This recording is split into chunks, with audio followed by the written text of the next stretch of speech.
반갑습니다. 대기업 시청자 여러분들, 그리고 에스티팜 주주님들. 이 에스티팜 같은 경우 올리고뉴타이드 글로벌 탑 3위 기업으로서 이 RNA 개화 시기를 준비 중에 있는 기업이다라고 말씀을 드리고 싶습니다. 그러면 이 개화 시기 과연 언제 꽃이 활짝 필까? 바로 저는 내년을 예상해보고 있는데요. 거기에 대한 이유 오늘 굉장히 중요해질 것 같습니다. 이 에스티팜 오늘 알아볼 내용은 현재 상업화된 파이프라인과 그리고 올리고뉴타이드가 왜 수요가 급증되는지 그 전망과 그리고 에스티팜의 핵심 기술력에 대해서 함께 알아보는 시간이 되도록 하겠습니다. 오늘 영상도 굉장히 중요한 만큼 끝까지 시청해 주시고 좋아요와 구독으로 큰 힘 주시면 감사하겠습니다. 그럼 같이 바로 알아볼까요? 이 에스티팜의 파이프라인은 총 두 개가 있습니다. 이제 상업화된 파이프라인이 총 두 개 있는데요. 이제 나머지는 임상 단계에 있다라고 보시면 좋을 것 같습니다. 이 고객사는 로슈와 노바티스, GSK 그리고 아이노시 등 이런 빅파마 기업들이 있다라는 것을 참고해 주시면 좋을 것 같고, 이 임상 중인 파이프라인이 상업화가 된다 하면 이 에스티팜의 올리고뉴타이드 이 공급의 급증과 더불어서 장기적으로 꾸준히 매출이 우상향할 수 있다는 큰 장점이 있습니다. 또 무엇보다 이 에스티팜은 이 올리고뉴타이드 시설 관련해서 아시아 최초로 이 FDA 실사까지 받은 것으로 받았기 때문에 이 상업화가 된 이후 다른 제약사들이 이 원료처를 바꾸는 일은 거의 없다라고 보시면 좋을 것 같아요. 이 RNA 치료제 같은 경우 현재 글로벌 제약사들이 크게 관심을 쏟고 있습니다. 이 RNA 기반 치료제 파이프라인을 개발하는 데 있어서 급증되고 있고, 또 렉비오를 필두로 2024년부터 이 RNA 신약 상업화 승인을 예상하고 있다. 이런 부분에서 더 크게 호재로 작용되지 않을까 전망을 하고 있고요. 이 RNA 기반 치료제의 글로벌 시장 규모를 함께 보신다면 21년 같은 경우 6.5조 원에서 30년 2.6조 원으로 전망되고 있다. 무려 연평균 17.6%로 성장할 것으로 예상되고 있다는 겁니다.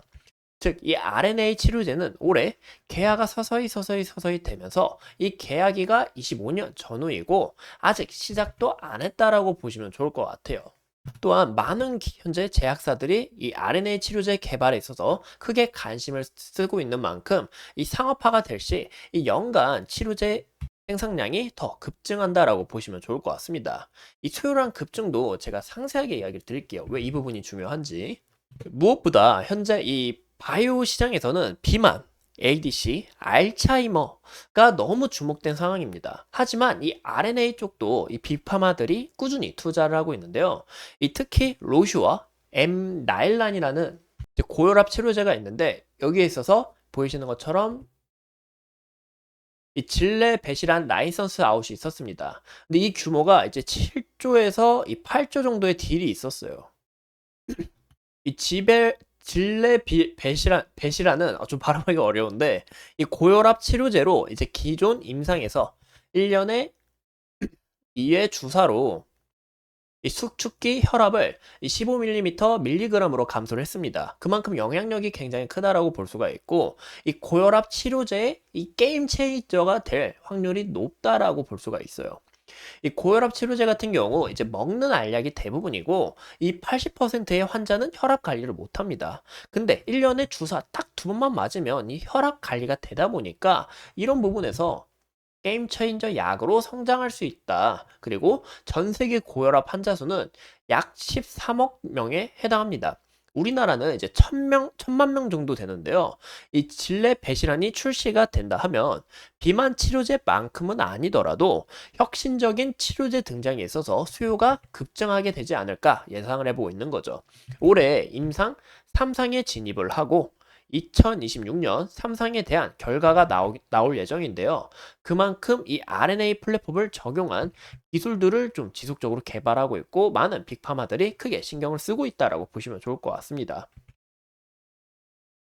현재까지 이 상업화된 이 올리고 치료제는 이 렉비오를 이제 14개인데요. 보시는 것처럼 이 렉비오를 제외한 모든 치료제가 희귀질환 치료제로서 이 원료의 양이 그렇게 많이 필요하지 않았어요. 이 올리고뉴타이드가. 하지만 향후 보시는 것처럼 이 상업화될 치료제 중 이 만성질환 치료제가 많으므로 원료의 수요 급증과 그리고 또 에스티팜이 원료를 제공하는 이 사업화된 약이 바로 렉비오와 스필라잔인데, 이 사실 스필라잔 같은 경우 이 신약이 블록버스터급입니다. 하지만 이 희귀질환 치료제여서 이제 원료의 수요가 굉장히 높지가 않았어요.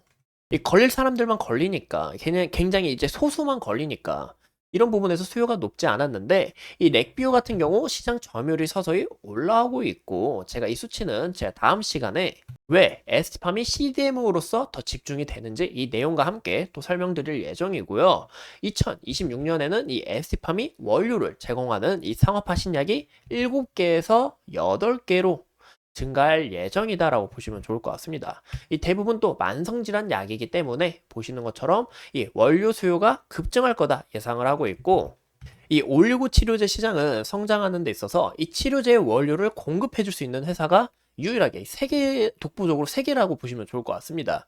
그중 이 에스티팜이 글로벌 3위인데요. 2025년에 이제 올해 이 공장을 구축하고 있죠. 그래서 이 공장 구축을 바탕으로 2025년에 이 올리고 뉴타이드를 더 크게 올리고, 2026년에는 이 에스티팜이 글로벌 1위, 아시아 1위로서 성장을 도약하겠다라는 목표가 있는데요. 이 보시는 것처럼 이 RNA, 이 올리고 뉴타이드에 대한 수요량은 지속적으로 늘어나고 있습니다. 그 이유가 이 빅파마 기업들이 지속적으로 신약 개발을 하고 있고, 여기에 있어서 수요가 급증될 수밖에 없고, 이 공급량은 한정되어 있다라는 거예요. 한정되어 있는데 이 수요량은 굉장히 많다라는 겁니다. 보이시면 2027년부터 격차가 서서히 크게 벌어지는 것도 우리가 확인해 볼 수가 있겠죠. 즉, 제가 말씀드리고 싶은 것은 수요는 증가하지만 공급량은 굉장히 적다라는 거예요. 그래서 이 가치 자체가 더 기해질 수밖에 없다라고 보고 있습니다. 그래서 에스티팜이 2025년문을 시작으로 2026년에는 더 크게 부각되지 않을까, 저는 그렇게 예상을 해보고 있고, 또 이런 데이터를 봤을 때 또 에스티팜이 왜 더 집중이 되냐 하면 이 핵심 경제력으로도 우리가 눈여겨볼 수가 있습니다. 이 mRNA의 핵심 기술 중 하나인 이 캠핑과 LNP를 이제 생산 가능한데요. 이 캠핑 같은 경우 뭐냐면 이제 합성과 합체 생성을 위한 핵심 기술이고, 그리고 LNP 같은 경우는 이제 목표, 이제 세포가 있으면 이 목표 가야 되잖아요. 이 목표 세포의 치료제에 있어서 안착할 수 있는, 특히 이 mRNA를 안전하고 효과적으로 우리 몸에 이 아픈 곳에 전달할 수 있는 이 설계된 이 지질 입자다라고 보시면 좋을 것 같아요. 굉장히 내용이 저도 이제 공부를 하면서 어려웠지만 그만큼 뛰어난 기술을 보유하고 있다라고 우리가 간략하게 좀 해드리고 싶습니다. 즉, 현재 글로벌 제약사에 이 캠핑과 이 시료를 공급하고 있는 단계로서 이 mRNA의 시장이 더 크게 개화될 경우에는 이 에스티팜이 더 큰 폭으로 수혜를 받을 가능성이 높다. 이런 기술력도 독보적이기 때문에 라고 말씀을 드리고 싶고요. 이 mRNA가 현재 이 ADC만큼 주목될 가능성은 더 크게 열려 있습니다. 왜냐? 혁신 신약이므로. 지금은 혁신 신약으로 이 ADC가 집중이 되어 있지만 이 mRNA 또한 더 큰 폭으로 집중될 가능성이 높아 보인다는 거죠. 이 에스티팜 같은 경우 국내 이 상장된 기업 중에서 가장 준비가 잘 된 기업이고, 또 이 LNP 한다는 곳은 국내외로 정말 많지만 이 캠핑, 제가 말씀드린 것처럼 합성과 합체 생성을 위한 이 핵심 기술을 한다는 곳은 아직 없기 때문에 2025년과 26년에 더 크게 부각되지 않을까라고 예상을 해보고 있습니다. 그러면 우리가 차트를 같이 보신다면 에스티팜의 주가, 우리가 모습을 봤을 때 현재 최근에 왜 이렇게 급하게 좋은 모습을 나타내줬냐? 바로 혈액암, 이 제논의 이 FDA 승인 있었죠. 이 FDA 승인이 나게 된다면 에스티팜이 이 하반기에 수주 물량을 막고 이 실적 부분이 더 큰 폭으로 성장할 수 있기 때문에 이런 부분에 대한 기대감과, 그리고 미중 갈등 바이오 수혜로 인해서 이 기대감, 실적이 다시 올라가겠지. 현재 CDMO 기업이 굉장히 기한 만큼 더 크게 부각된 부분이 있었습니다. 하지만 그 다음날 이 올라간 부분을 거의 다 토해냈어요. 그 이유가 이 박셀바이오의 거래 정지와 그리고 금리 인상에 대한 우려, 그리고 증시가 크게 조정을 받고 지정학적 리스크가 함께 존재하면서 증시가 좀 조정을 받았습니다. 그래서 오늘 같은 모습도 증시가 조정을 받으면서 음봉으로 전환을 했지만 이 에티팜의 기업 가치가 훼손되는 게 아니고 이 기업 가치는 25년, 26년에 더 큰 폭으로 성장할 전망이기 때문에 우리가 이 에스티팜 지속적으로 살펴보셔야 된다라고 말씀을 드리고 싶어요. 이 무엇보다 이제 과거의 지속적인 저 지지라인 우리가 보이시죠? 이 지지라인 그리고 밑에 장기평선 이 480일선 지지를 받고 있는 만큼 이 구간이 이탈이 나오는지 안 나오는지 우리가 좀 유심히 보셔야 된다라고 말씀을 드렸고 그 다음 지지라인으로는 보시는 것처럼 한 번만 그을게요. 이 보이시는 것처럼 이 부분을 이탈하게 될 경우 60일선 서서히 올라오고 있습니다. 60일선과 120일선 서서히 올라오고 있는데 이 이평선에서 기술적 반등으로 좀 지지 가능성도 없지 않아 있다. 라고 우리가 함께 참고해 주시면 좋을 것 같습니다.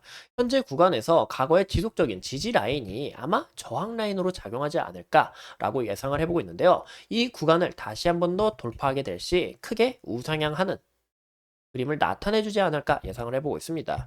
현재 단기적인 추세로 봤을 때는 이 추세선이 깨진 부분은 맞지만 우리가 장기적으로 봤을 땐 이 추세는 아직 깨지지 않았다라고 저는 판단을 하고 있습니다.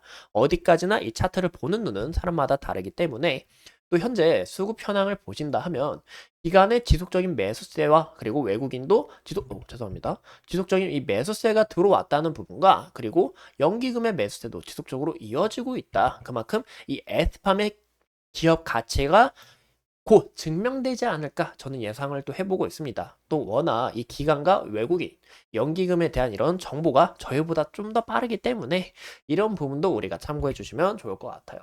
그래서 이런 수급도 또 빠져나가는지 이런 부분도 함께 참고하셔야 된다라고 한 번 더 강조드려서 이야기를 드리고 싶습니다. 이상 이 에스티팜에 대해서 함께 알아봤고 앞으로 추가적인 이슈 제가 끊임없이 파헤쳐 보면서 여러분들과 함께 할 예정입니다. 오늘도 소중한 시간 내서 영상 시청해 주신 점 감사합니다.